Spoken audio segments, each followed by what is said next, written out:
What is up, my cutouts cardboard ninja, coming at you with the new Ravager Seasoning Part 2, Devlog Part 2, as it were. More information coming up from the new Battle Pass. It's replacing the current Battle Pass, and look at what we have here. Looks as though they're coming out with the Heavy Wheel and Heavy Wheel ST. There you go. That's it. It's just a fucking wheel. So, do you remember the just a fucking wheel tier in my tier list? This is that. It's just a fucking wheel. I think maybe I can't tell from the picture. I think it looks a lot like the twin wheel. So obviously it's going to be a heavy wheel because the twin wheel is a heavy wheel.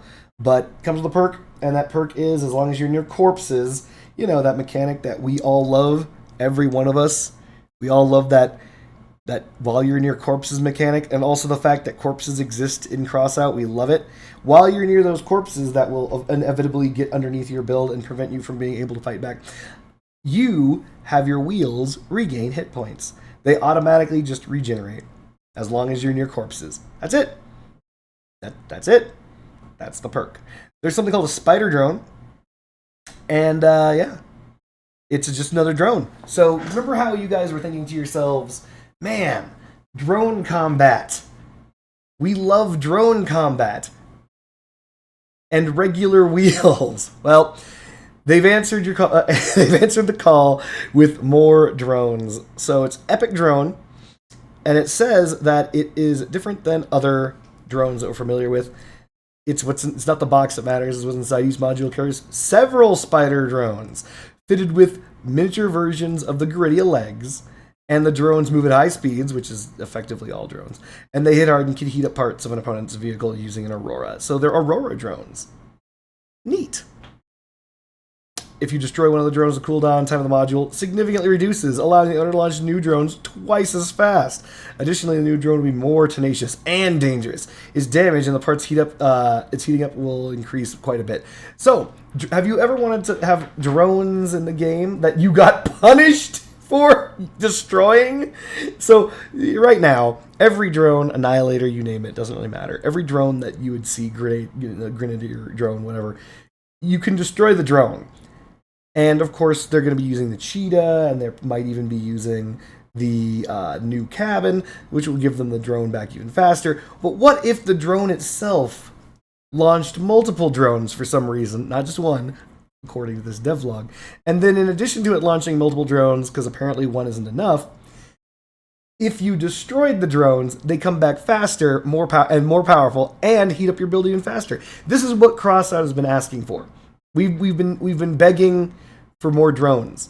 I mean, that's the reason why we have Drone Apocalypse, right? Is no one's ever complained about this. Not once, not ever. Not once, not ever. I'm complaining about this. This is sarcasm. This is a bad idea.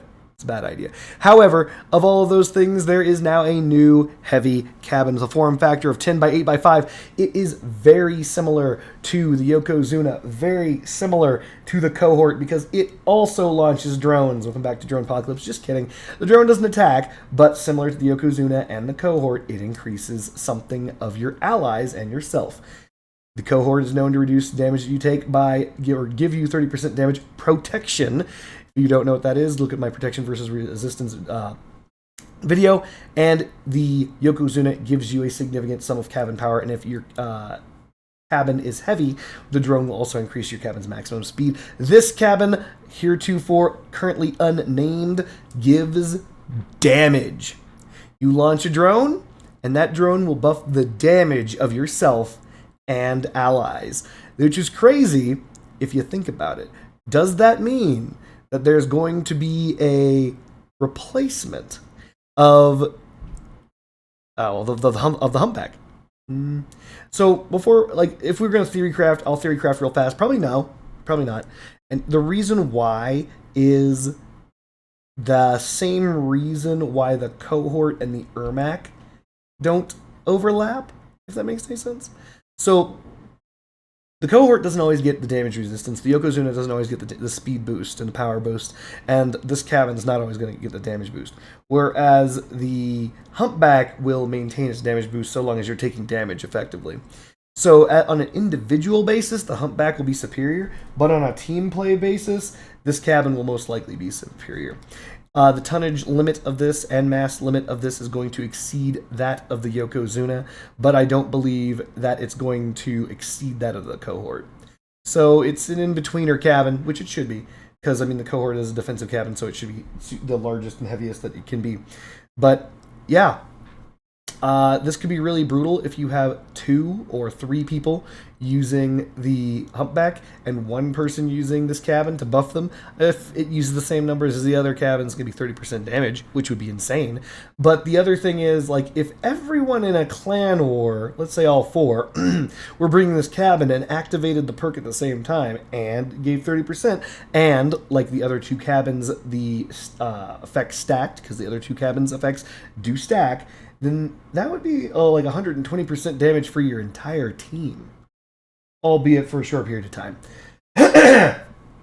So that's going to be interesting. By the way, for those of us who don't know, get the Interceptor. It's cheap right now. Get it before, like, seriously. Do yourself a favor, immediately upon reaching this point in the video, leave the video, come back later, go to the market, purchase an Interceptor. They're like 250 coins or less. Go get one, because it's about to get AIDS up in this bitch. So get it. By the way, in case you guys didn't know this, the Interceptor will also disable the drones of the Yokozuna, the Cohort, as well as this new cabin that's coming out. In case you guys didn't know. It'll also disable the Argus, but I mean, the Argus sucks dick anyway. It's just awful. Continuing on, they're taunting us with new structural parts. Looks like a new structural part. I love new structural parts. Everyone loves new structural parts. Makes our builds look mo gooder. Makes them look cool. So I'm not against new structural parts, but this cabin's going to be interesting, and this is Cancer. And it's a wheel. Look at that. There it is. Look at that. Just another fucking wheel. But regardless of just another fucking wheel, Cancer, and the new cabin, I think that this is shaping up to be very interesting. This is going to be a very interesting patch. I mean, as you guys remember, this patch is also going to be coming with the KA3 Giraffe, and it's going to be coming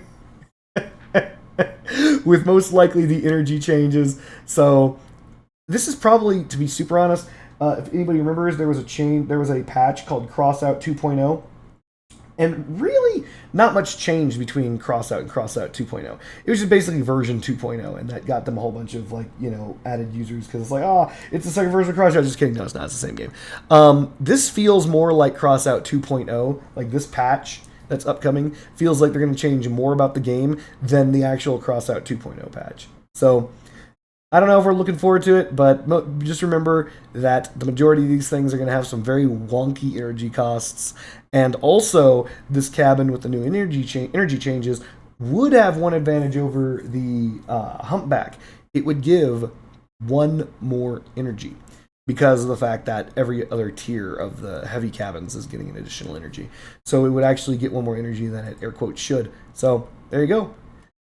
That's just another point towards this cabin over the Humpback. Will the Humpback finally stop being the S-tieriest of S-tier cabins found in Clan Wars? Maybe. Maybe it's going to be this motherfucker right here. Maybe it's this guy. Who knows? Alright, guys. Thank you for watching this video. Like, subscribe, etc. And as a very not mild, Jesus Christ, as a very minor point, in a recent video, I actually ended up getting, like, put on the top 10 Crossout content creators list, which I assume means that you guys are voting for me. Hey, thank you. All right. Who did that? I forget the content creator's name. Son of a bitch. I'm the worst. I will plug him in my next video. All right, guys. Peace.